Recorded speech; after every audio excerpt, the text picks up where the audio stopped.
Hi everyone.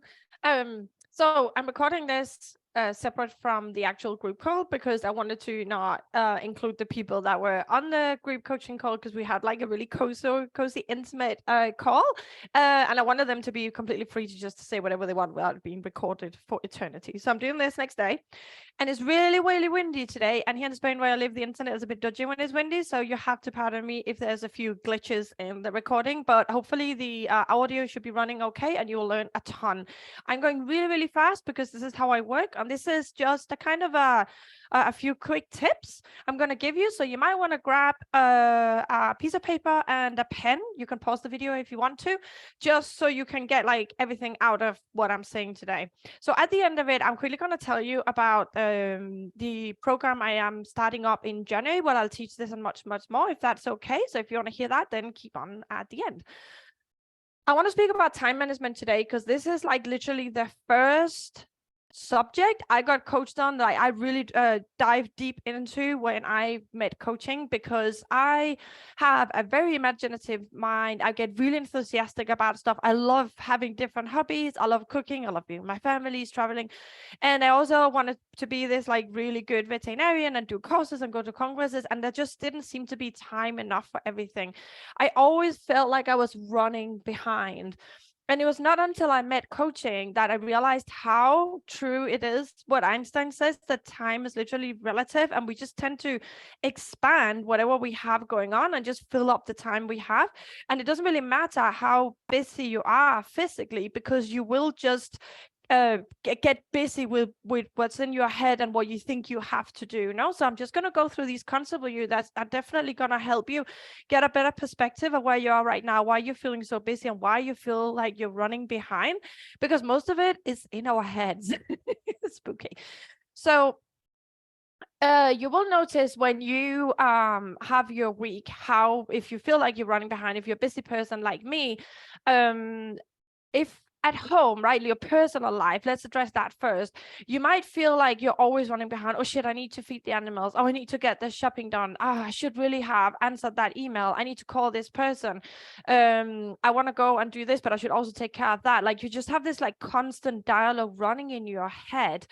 And that actually takes up much more time than you think. So it's like a bit like thinking like, I need to do the dishes, right? And you see, that's something I would really put off forever. And you're seeing the dishes there and you're thinking about it, or say it's a course you want to do, or for like younger people, like homework. And because you're thinking about it, it's like you've done it 50 times already, but you haven't actually done it yet. So that's why it fills up. It seems to fill up so much time when it's actually the task itself doesn't take that long, right? So we tend to like expand. And also, like, if you're a veterinarian post in the clinic, you will feel like maybe like you look at the like everything you have to do and you just start summing it up in your head. I need to call this person. I should really do that. I need to order this. And you're just thinking. And that is just adding on to the stress, and it's giving you this feeling of being running behind.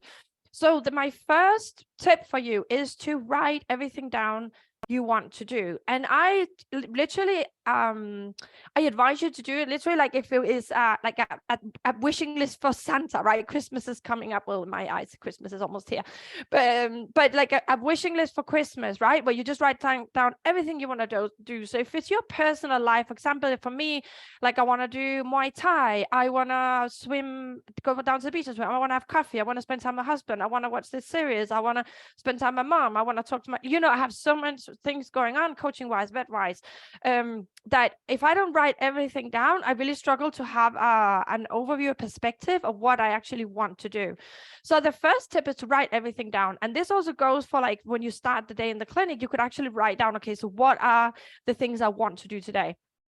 And then once you have them on your list, then you kind of assess how long is each thing's going to take me, right? So if you need to write an email to someone, it's going to take me 20 minutes. Okay, so you write next to 20 minutes. I want to food prep. That's going to take me an hour and a half. I need to go shopping. So driving there, coming back, like be really specific and be super honest with yourself, like how long things actually take. Because often we will forget to put, like, for example, picking up the kids. Oh, that's like 15 minutes. It's not 15 minutes. You have to get in like the driving time, them not wanting to put the shoes on. We've picked them up from kindergarten. You need to get everything in and write down next to each task how long it's going to take. And at the clinic, the same, like, okay, so I need to operate this animal, that's going to take me an hour. Okay, but have you thought about, you're going to do pre-GA bloods? Is this going to take a long time to like catch this bloody cat because it's like in the back of the cage and you need to like coax it out? Like really write down how long everything is going to take. So if we just concentrate for now on the list of stuff you want to do, and then you think about if you do this at the start of the week. So I would do it, for example, Sunday afternoon or early Monday morning. I write out, okay, this is all the stuff I want to do for the week. This is how long each thing is going to take me. And then you plot it into your calendar. And there's a lot of ways doing this. You can have like, I started out with a little book thing calendar and I wrote it down by hand. But as I tended to then switch things around, I had to scratch them out, write it again. It was really messy. So I now use the calendar on my computer, but whatever works for you, right? And this is when I first started doing this, I realized that this list here was not realistic at all. Like everything I wanted to do was not physically possible to do within a week. My brain had much more capacity to make up stuff that I wanted to do and which would be cool to do, or I thought I should do, than actually I physically had time to do. So this is like that first, like it feels like a cold shower. Like, oh, actually, there is literally not time for all this. I'm having the expectations for myself are way too high, right? I'm spending too much time on some stuff and I need to. Now, looking at this, what I did in the beginning, I tried to like trick my brain. So I would then put in whatever I could fit into the calendar and the rest I would still leave on the list. And I'll be like, I might still have time for that. And then I still was getting all stressed because I did all the stuff on the calendar, but I still had this list running in my head that I should also do. So once you plot it into the calendar, you need to just get rid of the rest. That I'll have to move to next week. And then you move it to next week and then you still don't have time for it. You move it to next week. You might as well delete it. Just, you're not going to do it. Forget about it. And just because this is what we come to. Constraint and prioritizing. So I have a beautiful exercise I make my client really think about. It's kind of homework, no? Where you think about what are the 5 things in life that you prioritize most. And typically it will be, if you have kids, right? So your family, it might be your health, your well-being, it might be, well, maybe your job is on the end of the list, but whatever your 5 priorities are. And then you look at what do you actually look at your week, like what do you spend time on? What are you prioritizing doing during the week? And most often you'll realize that your 5 priorities over here and what you do in the week has nothing to do with that. You're actually not living in alignment what your priorities are. So writing down, plotting in the calendar, and then prioritizing actually gives you a clear picture, and it forces you to be honest with yourself what you're actually spending time on. Because we tend to do so much that we don't actually need to do. We just have we just kind of running with it because maybe other people do it, or society thinks we should do it, or this is just what I've been doing for a long time, or my parents used to do it. But like really prioritize what is important to you, right? And then constrain. I am such a sucker for learning. I love learning. So I must have like, at the moment, 10 books in my Kindle I haven't read yet, and a ton of books I've started. I've downloaded courses, so both veterinary courses, anything related to coaching, which I love, like your human mind. I have like videos for like Muay Thai to learn how to do the perfect kicks and stuff. Because my brain is just like, we want to learn, we want to know more. But I really need to learn how to constrain and realize that I can't do everything. And if I try, I'm going to burn out. I'm not really going to do anything. So constraining and also learning to prioritize is like vital when you do this. And I've written here perfectionism, because we don't even realize how much time we're taking up with stuff that doesn't need to be as perfect as we make it. So for example, in the clinic, I used to, when somebody said to me, oh, you know, such and such person has made a complaint, or they're a bit like in a huff over something, and they want to know why you've done this thing or whatever. And then I would take like, I would say hours, but at least an hour maybe to write this email, and this is what we do this here, and these are the studies that back it up. And it's just this perfect thing to make absolutely sure that I could convince this person I had done the right thing, which is not even necessary, right? You don't need to do that. You don't need to justify yourself that much. You could literally just like write an email and say, well, this is just how we do here, and if you don't like it, well, huff off. You know, maybe not that harsh, but find a balance, right? It doesn't have to be that perfect. Or if you are if you have this like idea that the house has to be perfect, like you need to, like I was coaching a colleague, and she was getting all like stressed out because there was so much she wanted to do. And she loved, like, when she had guests over, to make their beds up and had a little mint thing on their pillow and do it all perfect, but she was literally burning herself out doing this. And what was really important to her was to spend time with the family. So would you rather have your family over and maybe be more relaxed, or is it really that important to you to have a house that looks like a hotel? So also notice that perfectionism which will get in your way of having like a more relaxed life. So the next thing is focus. So when I come onto my night shift, and whoever I work with who watches this will know this, I come onto my night shift and the vets that leaving that hands over to me will hand over, we got this one's coming down, this is what we're doing right now. Okay, bye. No, I still have to write my notes. I haven't written down any notes all day. I still have to email all these people. I'm like, why have you not done that during your shift? And what I notice when I come in is when somebody's staying behind to maybe to write their notes, is like they will typically do it when they're surrounded by a lot of people, and instead of taking themselves off, and they'll just constantly get interrupted, or they were listening to other people's conversation. For example, if there's been a bit of a kerfuffle maybe between two nurses or whatever, and there's a bit of chatting going on, and they'll be like, no, this is not how it happened, and they kind of like divert the focus from their notes and then talk, and then they have to get back into it. But I used to multitask all the time, and I couldn't understand how I was always running behind, considering how efficient I was being doing all these things at the same time. But since then, I have read studies where it literally shows, like, I don't know if our brain needs like 5-10 minutes to refocus whenever we interrupt a task and we start it again. So imagine if you could normally write your notes in 5 minutes, but if you start and then you get interrupted, you chat a bit, and then you come back, it's another 5 minutes to get into it. Like, it could literally take you, like, one little thing could take you, instead of 5 minutes, 20. So I really advise, whatever task it is you have to do, just focus and just do that one thing. This next thing, this is all I'm doing right now. And this is why it's so important to write down what you want to do and plot it in the calendar, either at home, also at work. Because if you know that whatever you want to do next is taken care of, it's in my calendar. Like, when I look up from this task, I know what's my next step. I don't have to have in my brain the 20 next things that I need to do and remember them, because I already written it down. You get what I mean?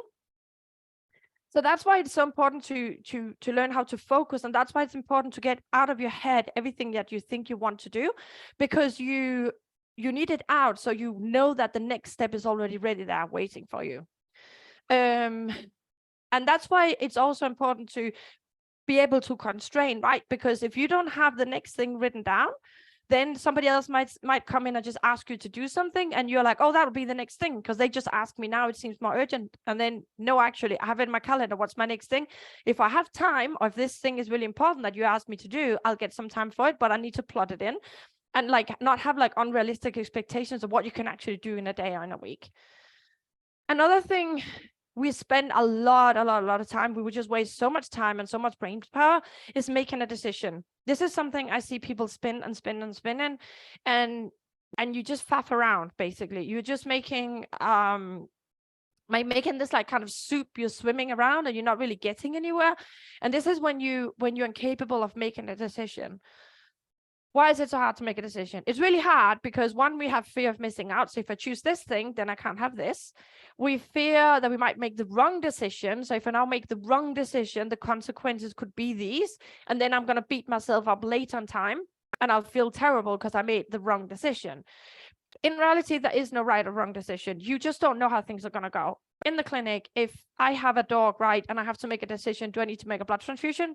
Or do I not make a blood transfusion? I just need to get like the facts down and see, okay, so with everything I know, I just have to do an estimate, right? Like, I think with what I know, he's going to be okay without the blood transfusion. Or maybe the owner doesn't have any money, in which case we just don't do it. Like, we literally just be like really clear and just make the decision and just go ahead and just forget all the other decisions you could have made, and run with the one you've done, and don't beat yourself up, because like hindsight is such a beautiful thing, right? Like, I can always like look back and say, well, I should have done a blood transfusion because look now, well, with what data I had back then, I had to make this decision. It could be a decision.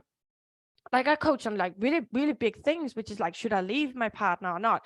Should I put my kid in this school or that school? Should I leave my job? Should I apply for this job? Should I ask for a salary? Should I start this business?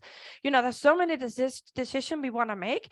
And I would advise to just journal on them, like write them down and just write the pros and cons and just make the decision, just move forward. And just because like struggling to make a decision will take you so much time, and that spinning of your brain is just going to make you feel like you're running behind as well, because you feel you have to do this. This is in the back of your head, and it's just going to hold you back and feel like you're walking through mud or swimming in this like soup, not getting anywhere. There was something we talked about which came up in the call after the teaching I did yesterday, which was like also the care of the words we have, right? I'm going to come to this now. So the next thing is, another thing we spend a lot of time on is thinking of this uncomfortable thing we don't really want to do. So in the clinic, it could be, for example, client brings in fractious cat, takes me an hour and a half to get like just enough blood. We send it off, or we thought we sent it off, but we didn't. We left it out. We cannot use the blood. I now have to phone the client to say, come back in with your cat. And we just have to spend another morning trying to take blood from it and stress it out. That's a really uncomfortable conversation I don't want to have, because I fucked up, right? And now I have to admit it, and it's not very nice. But there's just no way around it. I have to have the conversation. I need to get the cat back in. We need to run the bloods, right? So the more I think about it, the more my brain is just going to be busy. I'm going to take up this time in my head about this decision I want to make. And all that time, it's like I said with doing the dishes, doing the homework, I'm having the conversation over and over and over in my head. And it's like I'm having it like so many times that I'm feeling so uncomfortable while I'm thinking about it. And I'm thinking, what might the client respond and what might I respond? Like this imaginary conversation, instead of just getting it done and out of the way, you know, and just like move forward and you feel you're getting things done. And when you have to do something uncomfortable, we often think, I need to feel better before I do this thing. Like I need to find the motivation. I need to feel like doing it, right?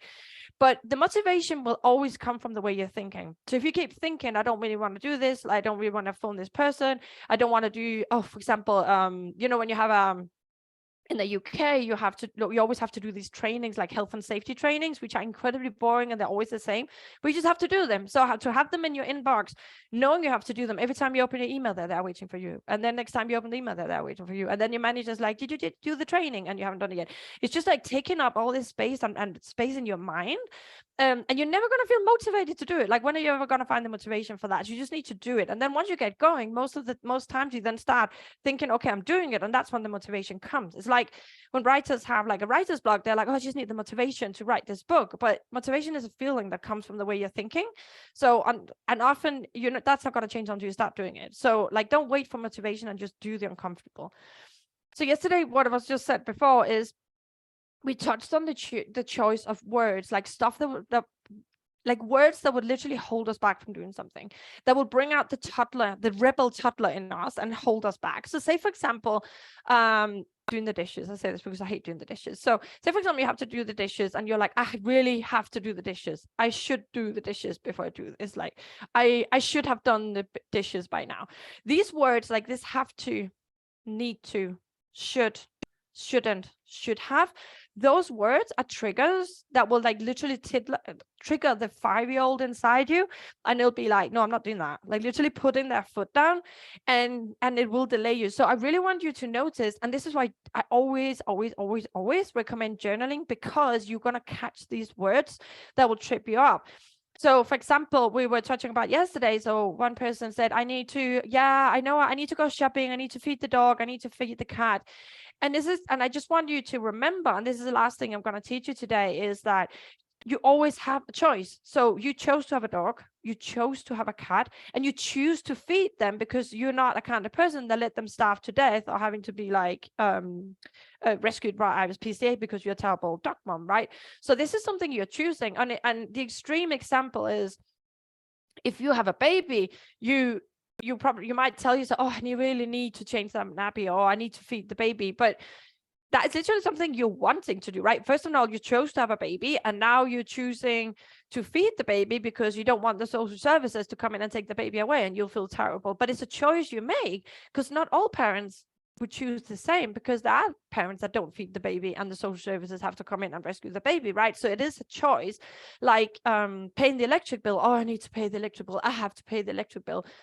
No, you want to pay the electric bill because that's how you have lights and you have heating and you have internet and you can dry your hair, right? So really choose your words around your task, and notice when the triggers are coming in, which is like need to, have to, should, and shouldn't. Those words are like poison. They would literally just like trigger the 5-year-old in you, and you will just push off and put off and put off what you have to do. And that's why you then feel like you're always running behind. Okay. So that was almost 20 minutes. I hope this was really helpful. And I want to offer that the program I'm running in January, I'm going to be teaching a concept like this once a week. So we'll probably go much more in depth, and I'll give you some worksheets you can use so you can practice these things. You can then choose like what concept is it that you are struggling with most at the moment. So is it time management? Is it dealing with clients? Is it your relationships at home? Are you worried about money? Is that the issue that's biggest right now? Are you worrying? Have you got any issues like overeating, over drinking? We'll cover that. Any like buffering. So each week I'm gonna teach a concept, and then you will have individual coaching each week where we then address exactly what you're struggling with the most. So reach out if you want to have any more information on that. I'll be happy to have a jump on a call. Like I offer like a 60-minute free consult where we basically look at your life and what's going on for you, and we can see exactly how you could apply these concepts to you, and if it's helpful, and if coaching is something that could move you forward. The link is in any of my social media and emails, so just click on it and book a time whenever you want if you're interested. And yeah, bye for now.